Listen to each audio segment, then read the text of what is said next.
What's up, guys? It's day 44, 16 days at work, going to the dump.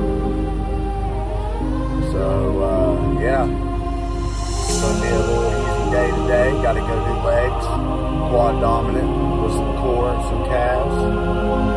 And then after that, just keep eating because day 60 is right around the corner.